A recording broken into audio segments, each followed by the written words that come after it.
My name is Matthew Gianni. I'm a co-founder and the political and policy advisor for the Deep Sea Conservation Coalition. There's been quite a debate about deep sea bed mining so far last week and on into early this week, but it looks like there's going to be a call for action coming out of COP15 to ensure no harm to the marine environment and no harm to marine biodiversity from deep sea bed mining. So from our point of view, it's a good call. We would have liked to have seen a stronger call coming out of COP15, a clear and unambiguous call for no biodiversity loss as a result of deep sea bed mining. Don't create a whole new frontier of biodiversity loss on an area of the planet which has remained largely untouched before.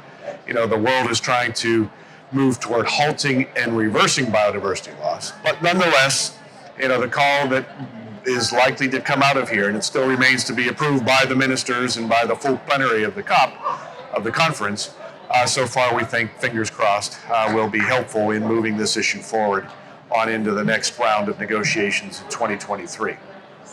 Well, the next step is going to be the International Seabed Authority negotiations in March of 2023. There will be some meetings between now and then as well that will be relevant.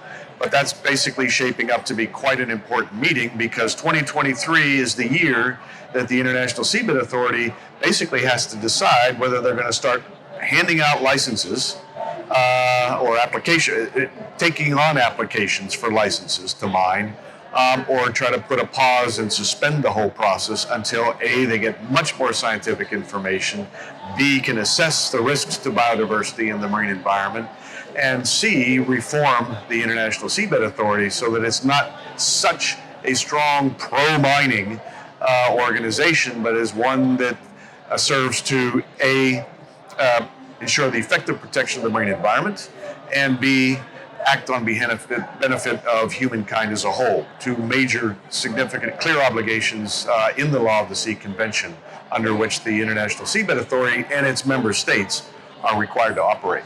The UN General Assembly did adopt a resolution on Friday of last week calling for protecting all of the species, meaning the whole of the biodiversity that is associated with deep sea coral, seamount, deep sea sponge, and other types of ecosystems from the deleterious impacts, the damaging impacts of bottom fisheries, in particular bottom trawling on the high seas. So we're hopeful.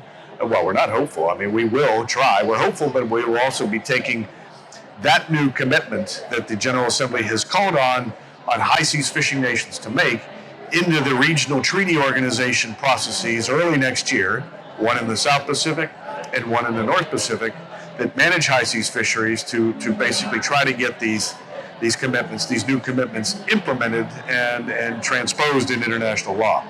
It's going to be an uphill battle. New Zealand is a tough adversary. It has a great reputation for being green, but when it comes to deep sea fishing, New Zealand is one of the most destructive countries in the world in terms of what its fleets are doing on our global commons.